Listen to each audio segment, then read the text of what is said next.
من نیز در تدارک بازگشت به میهن هستم. عزیزان، شما با شجاعت و ایستادگی خود تحسین جهانیان را برانگیخته اید. حضور دگرباره و پرشکوهتان در خیابان‌های سراسر ایران در شامگاه جمعه پاسخی دندان شکن به تهدیدهای رهبر خائن و جنایتکار جمهوری اسلامی بود. یقین دارم که او این تصاویر را از مخفیگاهش دیده و از وحشت لرزیده است. اکنون با پاسخ قاطع شما به نخستین فراخوان یقین دارم که ما با هدفمندتر کردن حضور خیابانی و همزمان قطع شریان‌های مالی، جمهوری اسلامی و دستگاه فرسوده و شکننده سرکوبش را کاملا به زانو در خواهیم آورد. در همین راستا از کارگران و کارکنان بخش‌های کلیدی اقتصاد به ویژه حمل و نقل و نفت و گاز و انرژی دعوت می‌کنم روند اعتصاب سراسری را آغاز کنند.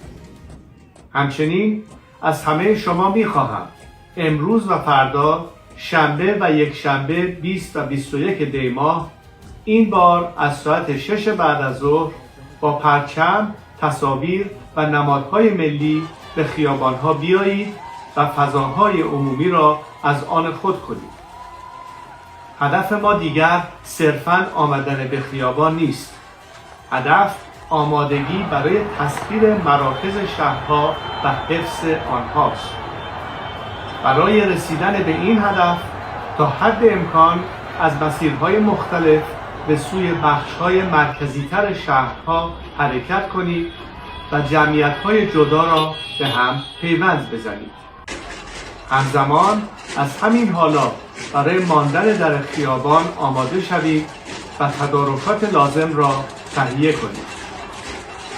به جوانان گارد جاودان ایران و همه نیروهای مسلح و امنیتی که به پلتفرم همکاری ملی پیوسته‌اند میگویم ماشین سرکوب را بیش از پیش کند و مختل کنید تا در روز موعود آن را کاملا از کار بیاندازید. من نیز در تدارک بازگشت به میهن هستم تا در زمان پیروزی انقلاب ملیمان کنار شما ملت بزرگ ایران باشم. باور دارم که آن روز بسیار نزدیک است. پاینده ایران.